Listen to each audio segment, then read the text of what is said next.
Good afternoon. I'm Chris Russell, and I'm a co-chair of the World Conference of Science Journalists and one of the organizers of this very big lunch. I think everyone looks rather happy.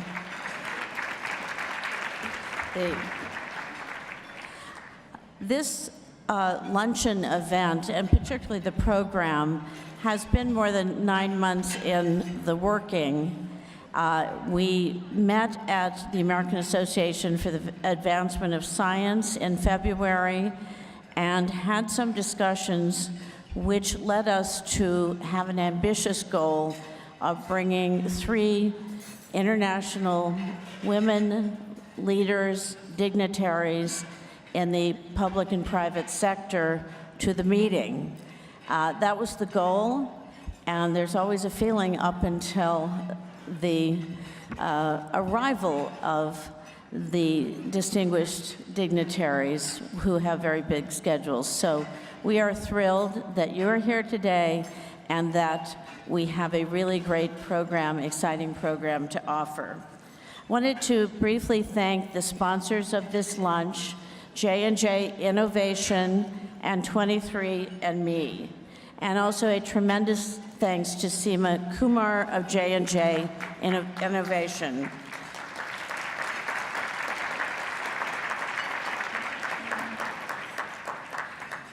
Seema has really had a vision in many parts of her life of focusing on the pathways for women in science in the international world.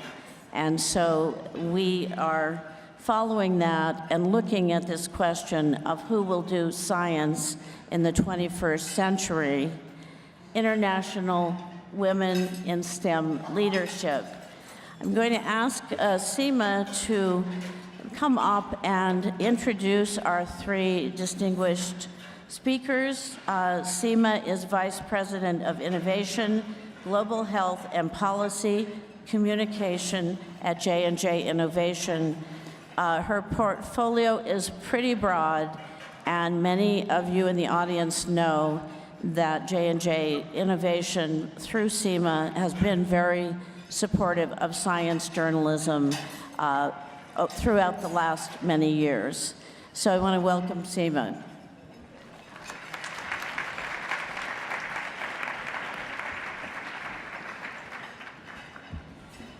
Thank you, Chris, and welcome everybody. Welcome to the World Congress of Science Journalists in San Francisco, which, as we all know, is one of the cradles of innovation in this world. And to this very special luncheon that's focused on a topic that I believe, can you all hear me okay? Yes. A topic that I believe is a topic of great urgency. Who will do science in the 21st century, and how will we infuse more diversity and inclusion in STEM? Let me begin by thanking our distinguished guests who've traveled many thousands of miles to be with us today. Her Excellency Minister Grace Naledi Pandor of South Africa, Her Royal Highness Princess Sumaya Al bin Hussein of Jordan, and the Honorable Miyako Matambi of Japan. Each of you is a true champion of science, and together you represent something that is extraordinary leadership in this world for women in science. We're truly honored that you could join us today. Thank you also for all the journalists who are here in this room and for your passion and engagement on this topic. Let me begin by saying that science and technology and innovation impacts our daily lives in many ways, from antibiotics to vaccines, to space exploration, satellites and GPS, to internets and mobile phones. Science and technology has improved the human condition and created progress for society. Yet throughout history, and even today, STEM remains the realm of a privileged few, an exclusive culture made up mostly of men, and not one that has embraced inclusivity and diversity and inclusion. This manifests in many ways. Women are sometimes shut out of positions of influence and power in the sciences, And where they are making contributions, women and people of color remain hidden figures. Or they may not enter STEM fields at all because the culture is so unwelcoming. And those who do enter may not stay or may leave because of lack of support, role models, or mentors, leaking to a leaky pipeline in talent. So why do we care? Well, we first care because it's a moral imperative to allow equal opportunity for everyone to contribute. Second, it's a business imperative. Studies have shown that companies and organizations and cultures that embrace diversity and inclusion innovate faster and produce more. And finally, it's a development imperative because without the contributions of women and people of color, we are missing out on significant economic value and missing out on the brilliant ideas that have the potential to solve some of the grand challenges that we face in the world today. And the interconnected world that we live in, scientific progress is more sustainable if we make knowledge and opportunity not the privilege of a few, but equally accessible to all. So today, we have 3 women who are champions of science, leaders in diversity and inclusion in STEM, and I want to briefly introduce them before they speak. So first, let me introduce Her Excellency Grace Naledi Pandor. Minister Pandor is a leading champion for science and an advocate for women in science and leadership. She has led South Africa forward in innovation and has shown us the incredible impact investment in science can have on society. She's currently serving as South Africa's Science and Technology Minister for a second term, having been appointed to the office in 2009 and then again in May 2014. She also has served as Minister of Home Affairs and Minister of Education. As Minister of Science and Technology, she led and won South Africa's bid to host the Square Kilometre Array, the largest radio telescope in the world. She also has tirelessly championed the inclusion of women to assist South Africa's transformation into a knowledge economy, boosting its international competitiveness and improving people's quality of life as part of the South African Research Chairs initiatives. For her many efforts, she was awarded the 2016 AAAS Science Diplomacy Award. And in December, she will be hosting the World Science Forum of South Africa, taking place in Pretoria on the 7th and 8th of December, under the theme of Igniting Conversation about Science. The forum has quickly established itself as Africa's preeminent open forum platform for vibrant interactions and debate on the role of science in society. Thank you again, Minister Pandor, for making the trip out here to be with us. We're also honored to have Dr. Miyako Matambi from Japan, where she is Deputy Executive Director, Japan Science and Technology Agency, Director General of Center for Science Communications, and also Director for the Office of Diversity and Inclusion, and playing an important role in advancing the women of Japan in the sciences and technology fields. Currently, she is the chair of both the Science Agora and the Gender Summit 10, where she leads the world in advancing gender parity and inclusion in STEM and other disciplines. She's also a member of the Science Council of Japan and was appointed Vice President of the Science Council of Japan at the beginning of October 2017 for 3 years. Additionally, Dr. Watanabe works as a member of the Specialist Committee on Gender Equality in the Council for Gender Equality of the Japanese Cabinet Office. Dr. Watanabe, it's an honor to have you here as well. Thank you. And finally, we're also joined by Her Royal Highness, Princess Sumaya bint Al Hussein, a leading advocate for science and women in science, as a catalyst for change in the Arab world. Princess Sumaya has worked for more than a decade to help foster an environment that supports homegrown solutions based on science, research, and technology to address pressing issues facing Jordan and the region. She is the chair of the Princess Sumaya University of Technology, founded in 1991, which under her leadership has become the leading science and technology institution in Jordan and a ranking leader in the region. She has been a supporter of the Sesame Regional Synchrotron light source for over a decade and has raised awareness of the project at numerous global high-level fora. She's the deputy chair of the Higher Council for Science and Technology, a government advisory body for science and technology, and founder of the Queen Rania Center for Entrepreneurship, Jordan's first university-based center for entrepreneurship. Recently, she was named UNESCO Special Envoy for Science and Peace by Irina Borokova, Director General of UNESCO. This unique honor recognizes her effort to combine science and research with cultural heritage in order to foster peace, opportunity, and prosperity. In addition to all of this, she is chair of the World Science Forum 2017, which will be held in Jordan in November under the theme Science for Peace in just 1 week or so. So thank you so much during this very busy time for joining us just 1 week before. And this particular conference will mark its first time in the Middle East, in the Arab world, that this conference is being held, and another wonderful opportunity for all of us in communications and journalism to convene on the important issues. So with that, I want to thank all three of our dignitaries for joining us today, and I'm going to turn it over to Chris Russell for moderating the panel. No, but before we do that, we're going to have remarks from the speakers, right? So first, we invite up Minister Pandor.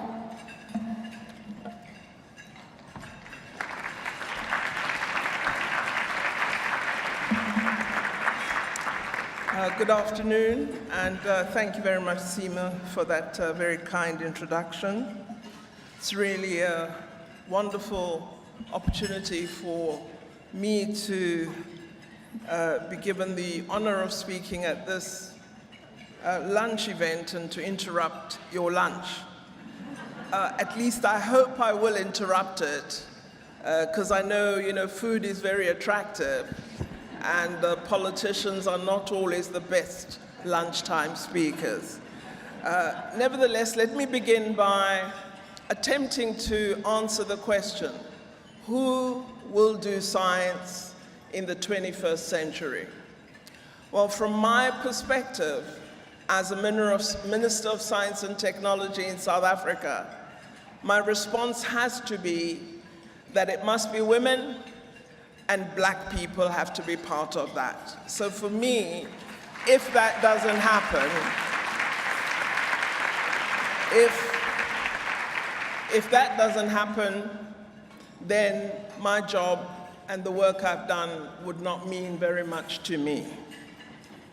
So yeah, it's very nice to give that answer to this question, but how do I shift from rhetoric to action?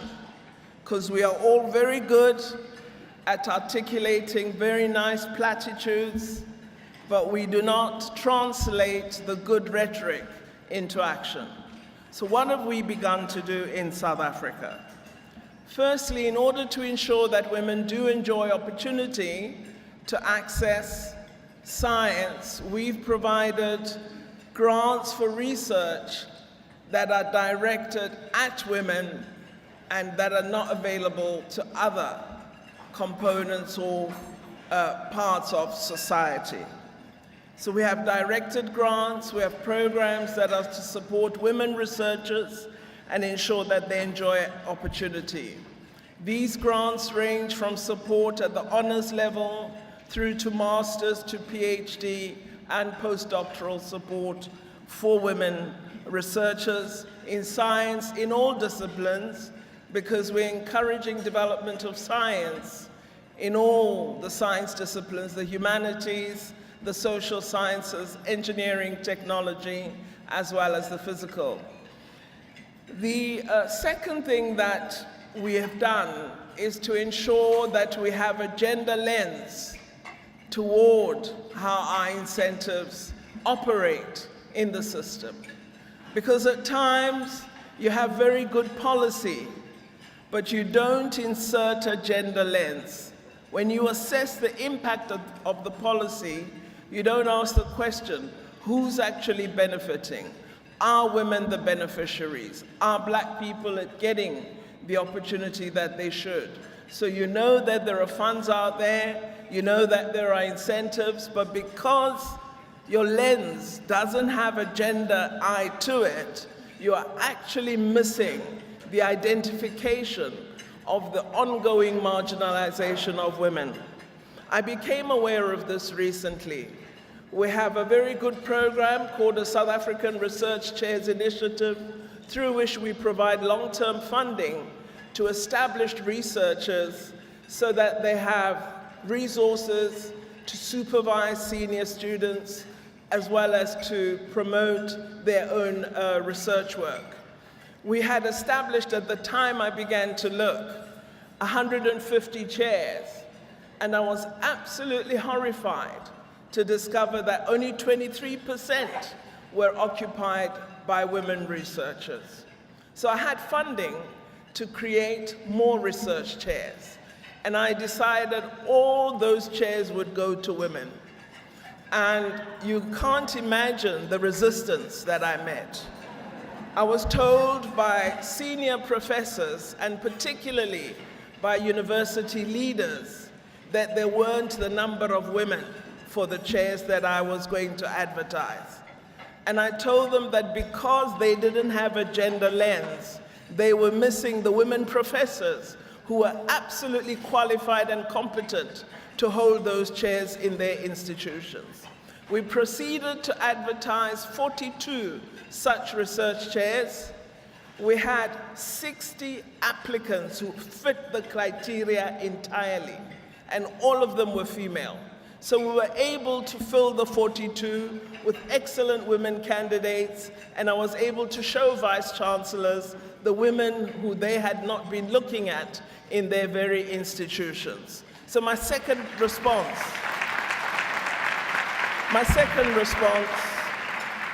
is that policymakers and even yourselves as science journalists, we must insert a gender eye to the work that we do.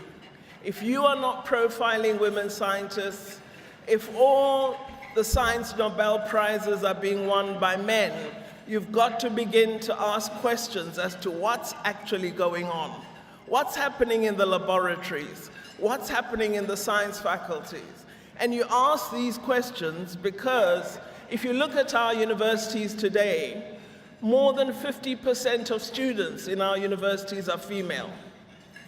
But if you look at the number of doctoral candidates, less than 50% are female. So women are not proceeding in those numbers of majority at undergraduate into majority at postgraduate. And we've got to begin to ask why. Part of the reason is the established researchers are male professors, and males are good at seeing each other and not very good at seeing women. And we have to pay a gender lens attention to that. The fourth aspect I'd want to raise is that I think it's absolutely imperative, if women and Black people are to do science in the 21st century, that we begin to change the nature of our partnerships in research collaboration. A number of private sector companies are present at this conference. If we were to ask them how many of them have African partnerships, I suspect very few do, or partnerships in the Caribbean, Latin America, and other parts of the developing world. They have commercial relationships, but they don't have innovation relationships. They don't have research partnerships. So the nature of partnerships between my continent, Africa, and other parts of the developing world have to change. If we are to do science in the 21st century, we've got to stop seeing Africans as our clients and begin to imagine them as the customers, us as the customers we will go to. So I think the way we perceive Africa and scientists in Africa has to fundamentally alter if we're to change the character of who does science in the 21st century.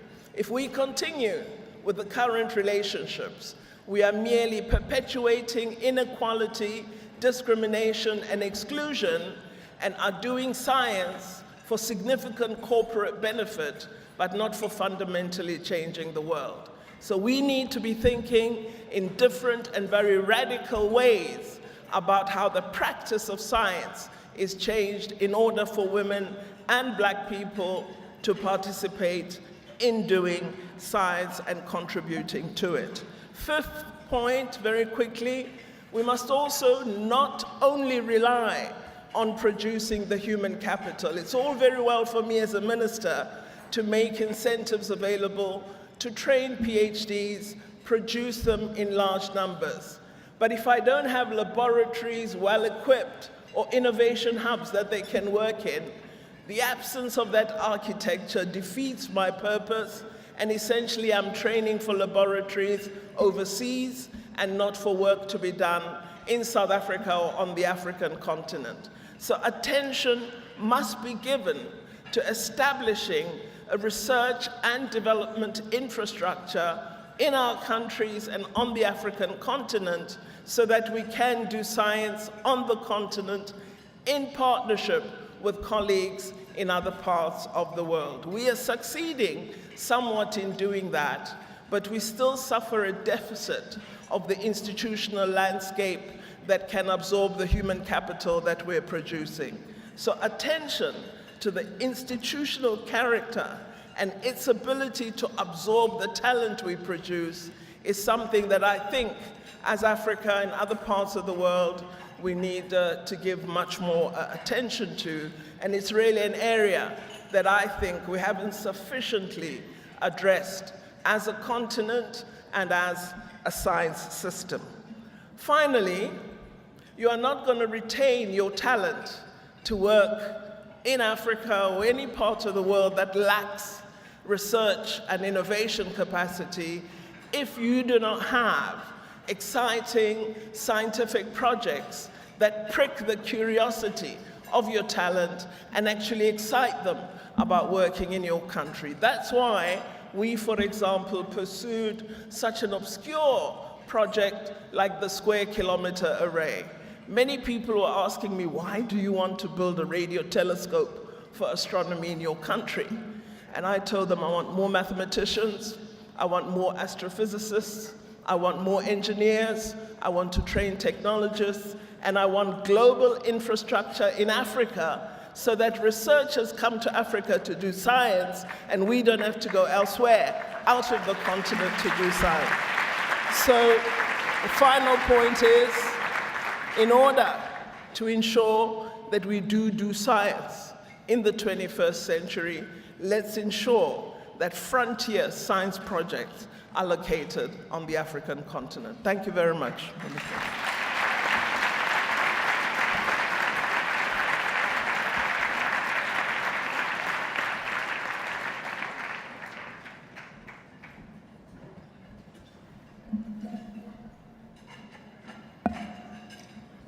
Okay. I'm Miyako Watanabe in Japan. It's great pleasure for me to be over here. I would like to appreciate all the people who planned and prepared this session. Thank you very much. The main title of this session is Who Will Do Science in the 21st Century? My answer is all the people in the world, because everybody uses a product and the systems coming from science. And everybody takes the benefits and the risks for science. Science has been initiated mainly by male scientists in Europe and in the United States. But society is getting more complicated. So in order to realize science harmonized with society, we need a variety of leaders at each region. And especially, I think, we need Asian perspective. Asian women should play more important roles because we are flexible and patient. And there are so many wonderful women in Japan, and Asia. The first question you may have is, what is Asian perspective? Let me explain about a Japanese case. Most of the Japanese people think everything changes with time because we have beautiful four seasons. The nature around us is always changing, and we feel that is truth in our life, rather than we believe a God. And so, basically, we can accept many ways of thinking. This concept must be very important now, and we are expanding this concept with our activities. The first of our activity I'd like to show you is Gender Summit 10. It was held at the end of May this year in Tokyo.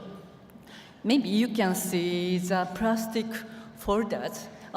You can see the Tokyo recommendation. That was a summary of our Gender Summit. And Gender Summit is a platform for dialogue where scientists, policymakers, media people, and the other stakeholders in science system examine new science and technology and gender equality. At Gender Summit 10, we discussed the present world standards are not available metrics, not absolute metrics for showing gender equality in Asia. There are some gender metrics, for example, maybe you know GGI, the World Economic Forum quantifies. Most highly ranked countries are Europe, and most of our Asian countries are ranked in the bottom. But there are so many women's contributions to the society in Asia. I will show you some examples. The first example is most of our domestic managers are wives in Japan. We have a pocket money system for husband, and that is very popular. About 70% of our Japanese family use this system. My family is different. The salary is managed by wives, even if they don't work outside. So domestic decision makers are women in Japan. The second example is women's activity outside Japan. The female ratio of Japanese people who work in the United Nations is 63%. That is the highest in the world. So many of Japanese active women work outside Japan and at the international organizations. And the third example is very important. There are so many serious problems in Asia: poverty, hunger, human trafficking, small girl marriage, and so on. A lot of women devote to resolve these problems rather than men. The typical example is Dr. Reiko Abe. She got a PhD in Japan for civil engineering. And she had a great success as a civil construction site in Asia. She's now a metro construction managing director of 400 men in India. She completely changed safety system in India construction site. As I mentioned, there are so many women's contributions and leadership which cannot be measured by the gender index in the world. We should think of gender equality on basis of all of these contributions. We discussed this about it at Gender Summit. Next, I would like to talk about our science open forum, that is Science Agora. You can see the pamphlet in the plastic folders. We will have 12 Science Agora on 24th to 26th of next month in Tokyo. Participants will be 10,000, and the program is about 150. The theme of Science Agora this year is Beyond the Boundaries, and we will focus on sustainable developmental goals on the United Nations at the opening session, because SDGs are the most common societal problem in the world. We invite a Nobel Prize laureate for Peace Prize, Professor Muhammad Yunus. He actually secured many women from their poverty. The other keynote speaker is Professor Karnavati. She is a former female president of Gajah Mada University in Indonesia.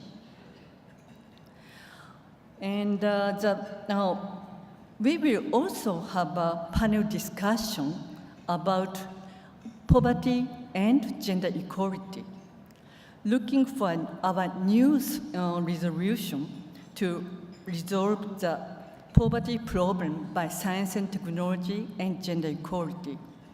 I hope many of you will join our Science Agora next month. Finally, I would like to conclude my talk. There are so many active Japanese women in STEM world, but many of active women work outside Japan or only at home. So our problem is we cannot give them good opportunity to work for our society. So we should promote female scientists as a leader more and more. Thank you very much.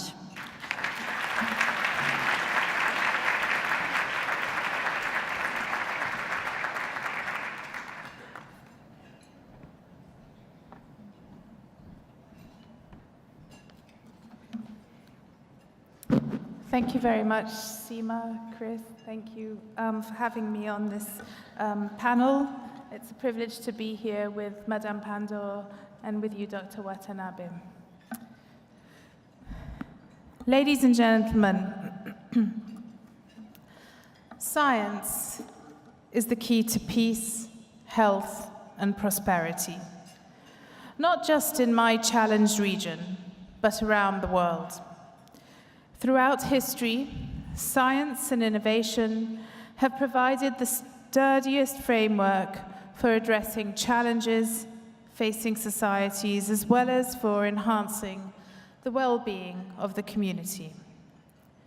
But who should do science? Who will do science? Well, the simple answer is everyone should have a hand in it. Every citizen should have an appreciation of how the scientific method operates and how critical thinking is an attribute we should all share as a human family. Everyone should understand the difference between evidence-based facts and opinion, in my opinion. However, more importantly, as a representative of the developing world, whatever that actually means, our people should be a part of the process, and the best and brightest in any society should have an opportunity to develop and contribute.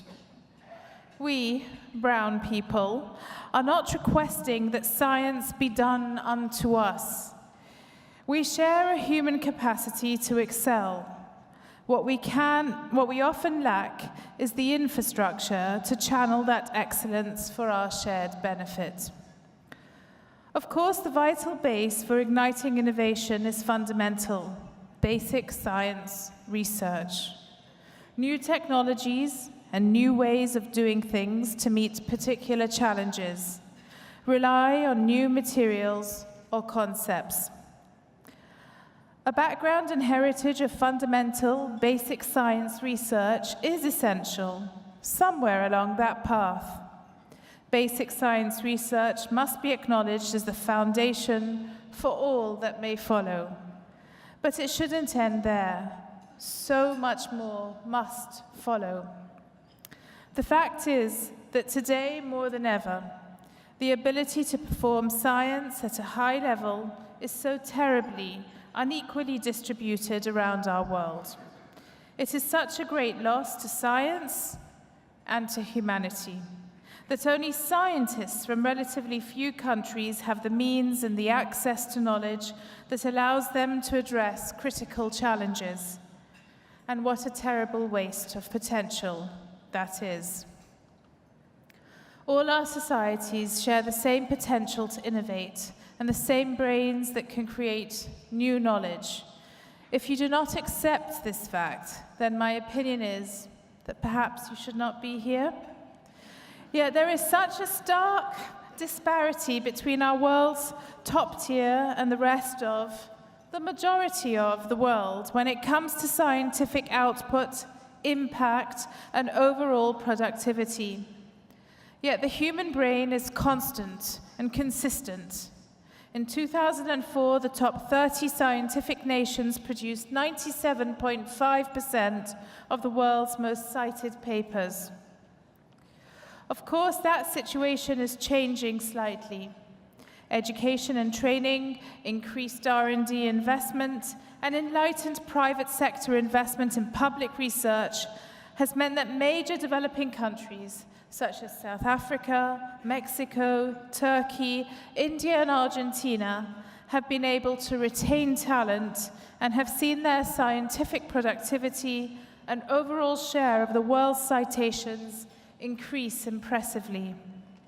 But the fundamental question remains, how do we address this challenge and ensure that all developing nations and regions can ignite and improve their capacity for scientific research and innovation, as well as contribute to the meaningful solution of local challenges that can inevitably become global?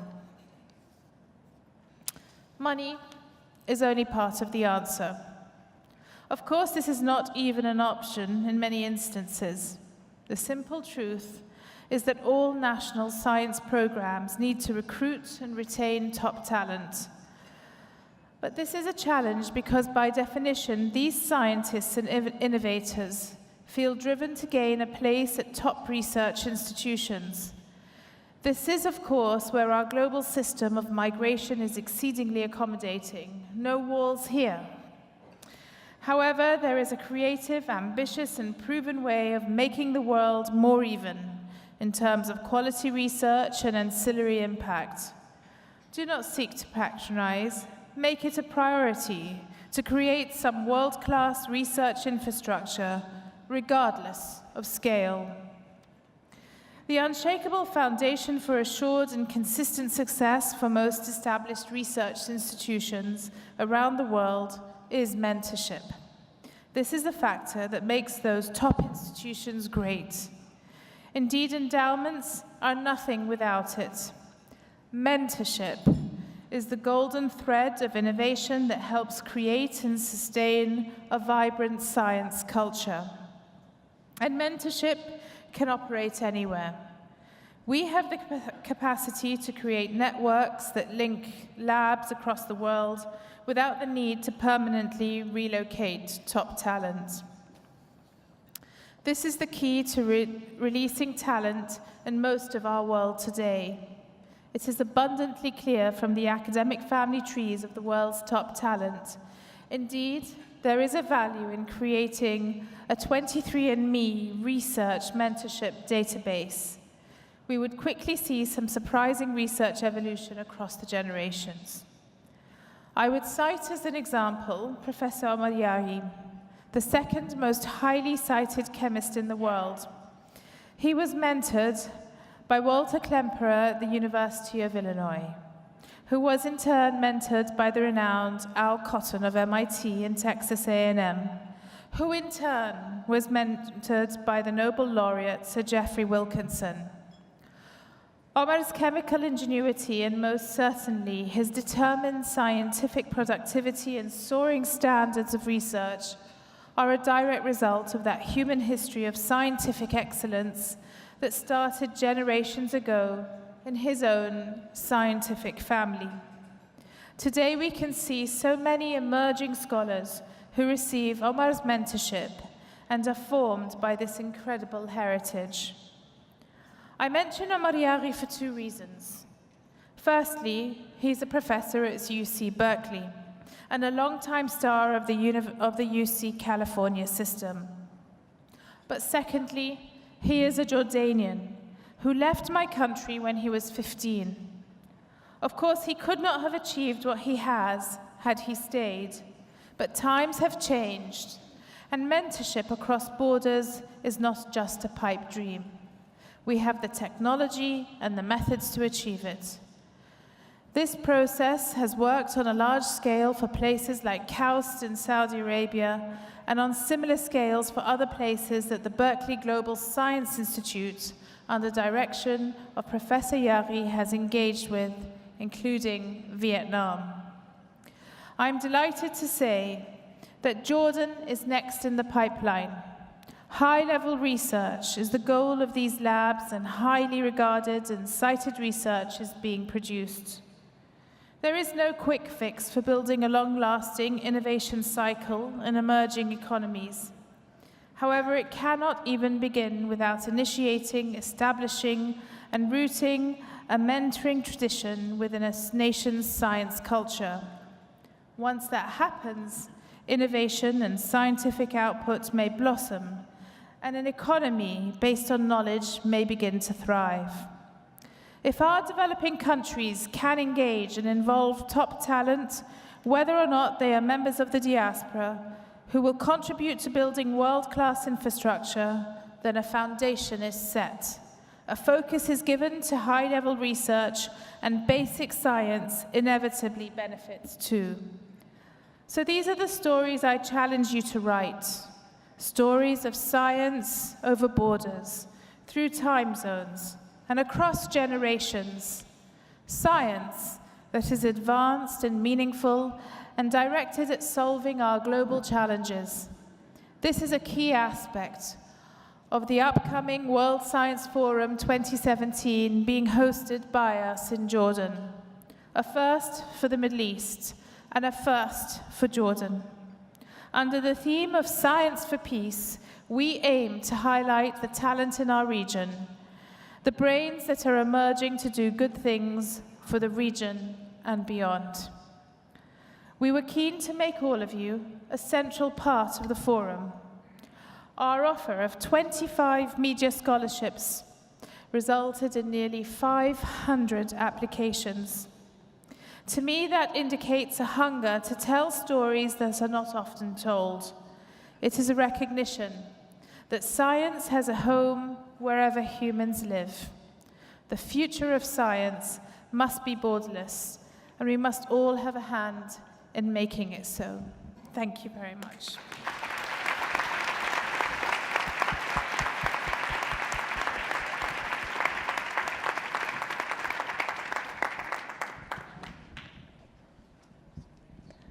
Thank you so much to all of these women and their perspectives.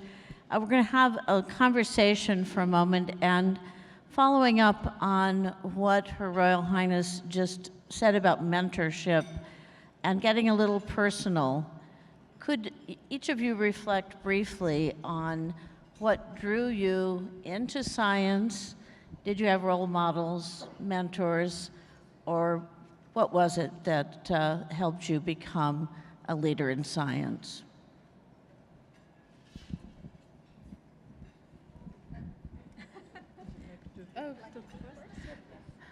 Well, the simple answer was it started off as accident of birth.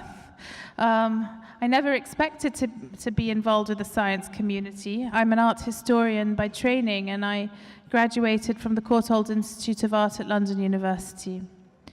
But my father, following the very fragile circumstances that Jordan and the Middle East were going through at the end of the 1960s, established the first leading applied scientific research organization for Jordan. And he established that 1 year before I was born, and so I pretty much grew up with it in 1970.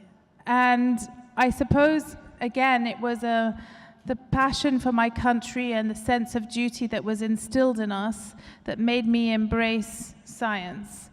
I hated it at first. I thought I was the outsider. I didn't think people would accept for me to be micromanaging and interfering with their work. But I did have the challenge of establishing a university for technology. And in so doing, I started to learn to respect the role that scientists and technicians and academics had.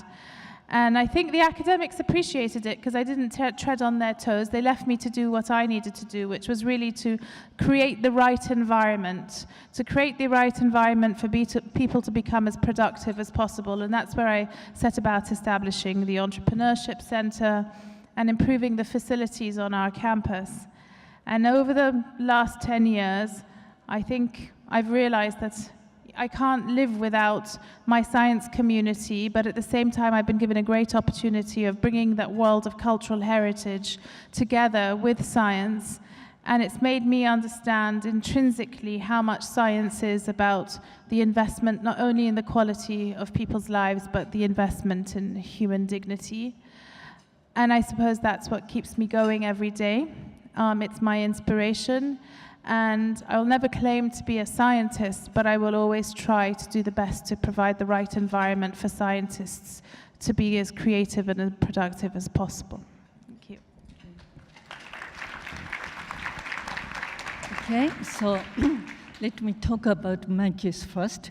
I am originally a physicist, and I studied physics in the university, but many many of Japanese girls have a very hard environment.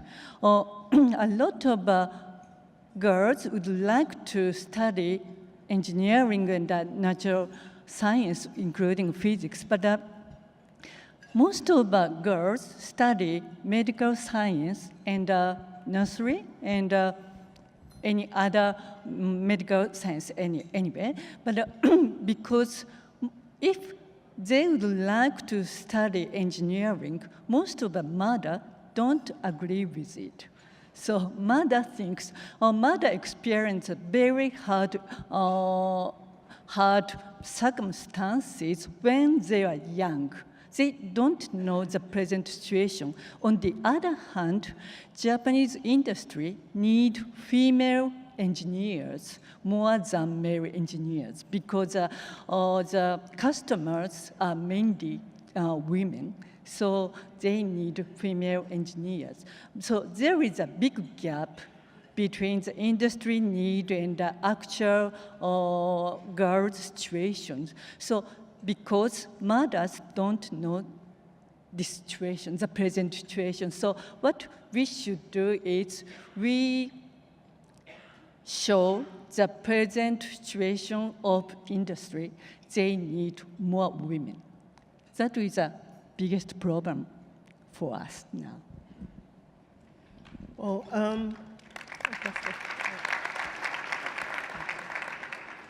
when you posed the question, my initial response in my head was, actually, I'm not a scientist, but I realized that I'm wrong.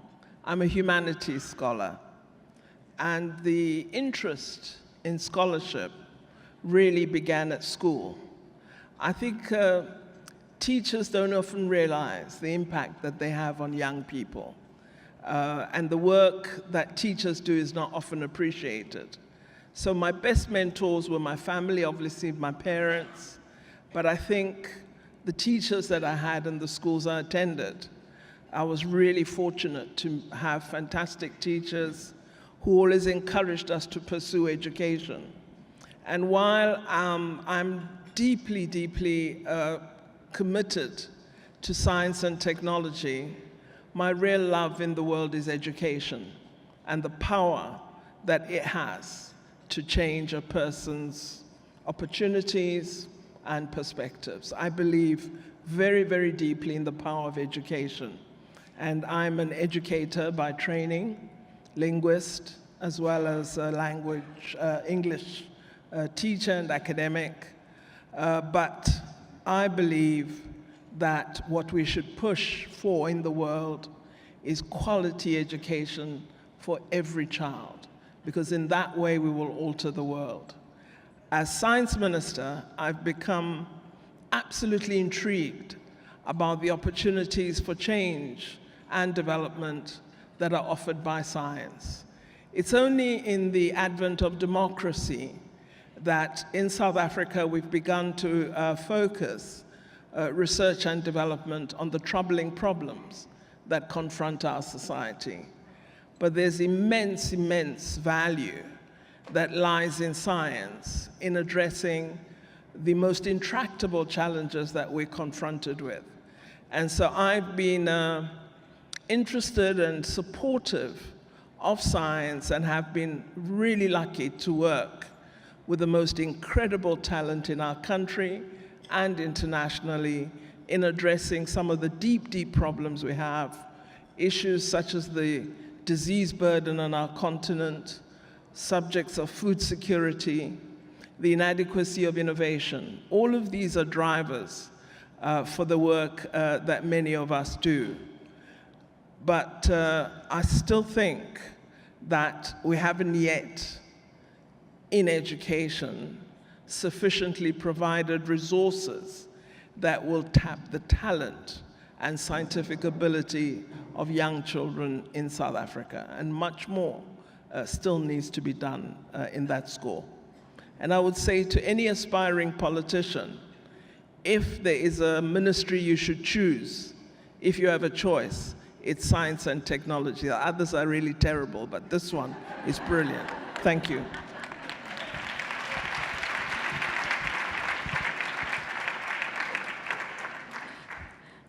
Following up on your education point, do you see change happening in terms of encouraging girls and young women to go into science and be able to stay in science? We've highlighted in the US that we have considerable problems with certain areas, very low percentage of women and also women leaders in academia in particular and also in the business. So where do you think it's going in terms of changing? Because I think a lot of us thought there would be more change by now. So where do you see the culture changes to encourage these young women to go into science? I think that we still suffer from the problem of stereotypes in the way that we present science.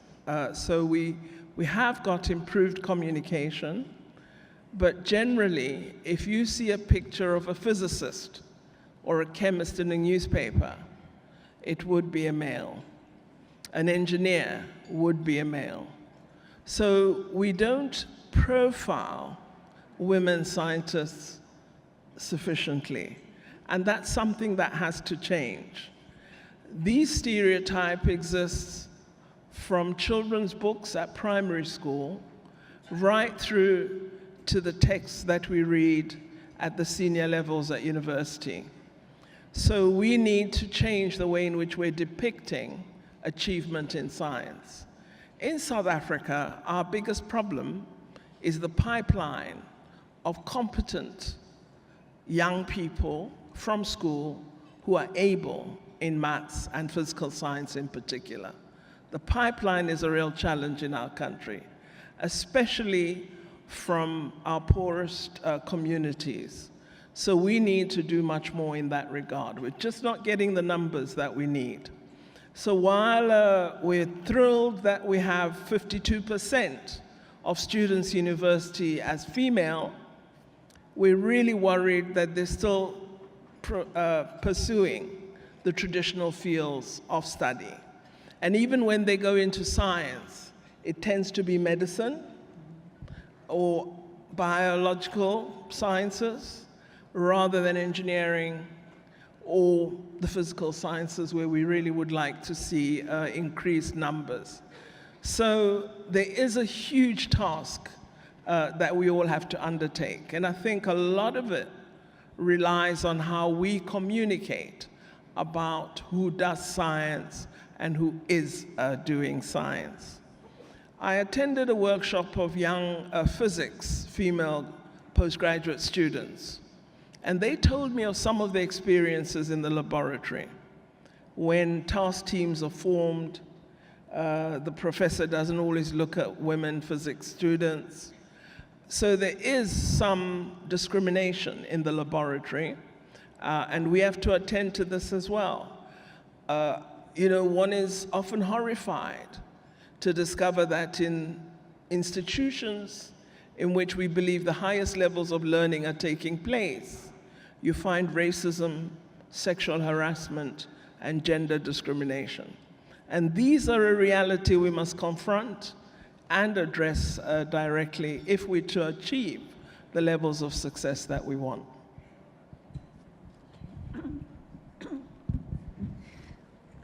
The most important thing I think is to break stereotype. Most of the people have a stereotype. Women should study humanities and the social science, and men should study engineering and science and technology. But we should mix. And actually, we have this new data about the patent. We compare the economic value of a patent that was written only by men. The other group was a patent written by mixed team between men and women. The economic value was higher, 20% higher for the mixed team. So mixed team can create a new innovation and a higher economic value. So, but these data we can get more, and we would like to show these data. So mixed team and so with a team with diversity should be make more innovation. I would like to show more. So, well, there's a lot that I can say that actually resonates with both what Minister Pandor and Dr. Watanabe said. When it comes to Jordan, I think certainly a lot of the statistics are similar to what I'm hearing about South Africa. More than 51% of females are in universities. And at the same time, though, typically females wanting to study the sciences or to finish the science stream at our high school leaving certificate level will generally want to go into medicine. And the life sciences still lag a little bit behind. At the same time, what Dr. Watanabe mentioned about innovation and patenting and intellectual property rights, I think that's something which now is really beginning to evolve in Jordan. Educating people about their intellectual property rights is very important, and it makes exploring in science become all that more appealing. To be able to provide, and as I mentioned, providing an environment which is conducive to being productive, to being creative. I think that's the most important thing, to be able to let people realize in a country such as mine that it's all right to make a mistake, to create those spaces where they feel safe to fail, because if they really want to be able to experiment and see what their potential allows them, then they have to be able to feel that it's all right to mess up. But at the same time, I think that I come from a country which has been very good in terms of creating talent, but our challenge is still how to retain that talent. And I think, again, once we create those right environments for people to start understanding that it's not just about creating jobs and finding jobs, but it's actually about creating wealth. That's when, again, the woman in particular starts to feel that there's a role that she has to play and can play, because she will be giving back to her family. And so this is something that is very exciting to see. And so you can steadily see a silent army, if I can say, of young graduates who are females, who are strong in the sciences, who are now moving more into the life sciences. And as we see the merge in the world of life sciences, together with social scientists, you can see research teams that are composed of chemists and physicists and mathematicians, together with the sociologists, the anthropologists, the psychologists, who are really trying to assess much of what's going on in my region and in the countries surrounding me. That's when it becomes really exciting, and you see a whole story being told. And so I don't think it remains just on the shoulders of women. You see a new generation, a new science movement actually evolving from this Arab country, where people want to realize that they've got a chance to make a difference, regardless of background, regardless of gender, regardless of creed. Science has become a vehicle for hope. And so when I talk about science for peace, it's a peaceful existence. People want to be able to really create that vehicle that gives them a peaceful mindset and that really can have a tangible difference in other people's lives.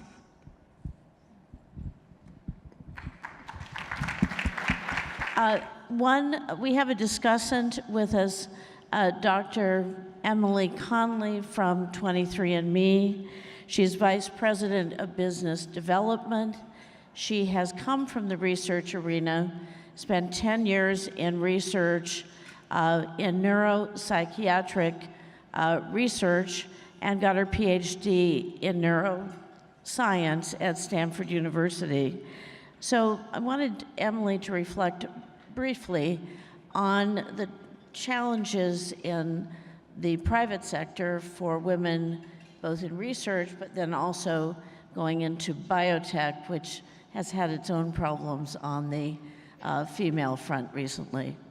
Yeah, thank you. I mean, I think in terms of making that transition from the research world to industry is there's not typically a ton of precedent for that, so that in and of itself can be a challenge. But for women, I think there are a couple of things we face. One, and I hear this from women that talk about it in the lab, that talk about it in the boardroom, they'll make a comment, an astute comment, and it will be kind of largely ignored, and 15 minutes later, their male colleague will make the same astute comment, and everyone will celebrate it as if it's just the most genius thing that anyone has ever heard. And these are the kinds of things as women that I feel like we need to be looking out for and be aware of, and then help make the group aware of them when they happen. They're subtle things. I think the other piece is around kind of, and this has been mentioned, like how do we get women in the pipeline? Do we have diverse candidates in our recruiting pipelines? Do we have women? Do we have people of color?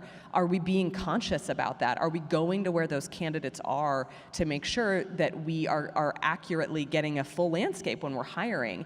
And then when we get those people in, do we have a culture that that is pro-women, and do we have policies in place to support them? Maternity leave, different kinds of benefits. These things matter a ton. And if women cannot successfully transition from that more flexible academic world into the industry sector, because I think there are still many of these barriers in place. There's not maternity leaves. There's not the kinds of policies that can support them in their lives. So these are, I think, just a few of the challenges that we face. This is a great forum for talking about these things and making them aware. And I think to have our journalist community aware of the incredible scientific women leaders that we have, and then how we can raise them up and make them visible. That's how we continue to inspire the next generation. And also, 23andMe is a consumer company. What have you learned about the public and science and their interest in participating? People love science. People are fascinated with science. They're fascinated with themselves. I mean, when we launched, we were so controversial, this notion of giving people access to their genetic information. It was like, I don't know, can people even understand it? People can understand baseball statistics. They can totally understand science. Like, it's a no-brainer, and when you do it with the tool of your own data, people are mesmerized. And so we've started as a company, early with kids. I have a 19-month-old, and I read her a book called You Share Genes with Me. And she loves it. Fruit fly up so high, you share genes with me. Like, I'm starting now with her. And I think these are the kinds of things, like, we just have to make this information available. The desire is there, the hunger is there. Well, we are winding up. I'd like to perhaps from the seat ask Seema to make a couple reflections on the future. And again, I want to thank all of our panelists. I also want to thank Roz Reed, who's going back and forth between two lunches, who was instrumental in getting this lunch together, and also Virginia Amon at J&J, who's worked very, very hard. So Seema, if you can, you have like a minute left. I've got my stop clock going. Thank you. Thank you. Is the mic working? Great. So first of all, again, thank you very much again to our esteemed panelists. Thank you, Chris, for moderating this great session, to Anne from 23andMe for partnering with us, and of course to the World Conference of Science Journalists and the community for enabling this really vibrant forum where we can have an important discussion like this. So in closing, I want to leave everybody with a few thoughts. So as science journalists, we want to challenge you to contribute to this important agenda and to this important movement. In reporting about science, in quoting sources, in highlighting personalities, in filing and telling powerful stories and compelling stories, we want you to go beyond the status quo. Be fair in your reporting like you always do. Not only tell both sides of the story, but be fair in telling stories that are more inclusive, that reflect the voices of women, of people of color, the unusual suspects, if you will. And that, I think, will push the agenda forward. You have a huge, huge influence on the public perception of science. You can make a big difference and change how science is viewed and make it seen as, make people see that it is much more broader and inclusive than it happens to be. Uncover those hidden figures. We want to leave you with this challenge. And finally, it's not just about science journalism and science reporting. It is also about what each one of us as individuals can do to enable a future in which science is not just available to a privileged few, but is an equal opportunity for all. And I dream of a day when every unborn girl who is born, when she's born, does not think that being a woman, being a girl, is an inevitable handicap, and that it becomes a world in which all of us, men and women, have equal opportunity to contribute to this world because it's too important for us to progress as a society. And to all the males and men in the world, without you, we wouldn't be able to do this. So as we say at Johnson & Johnson, we want you to be manbassadors, which is, so male ambassadors for this future that we see that is inclusive to all. So once again, thanks everybody for engaging in this.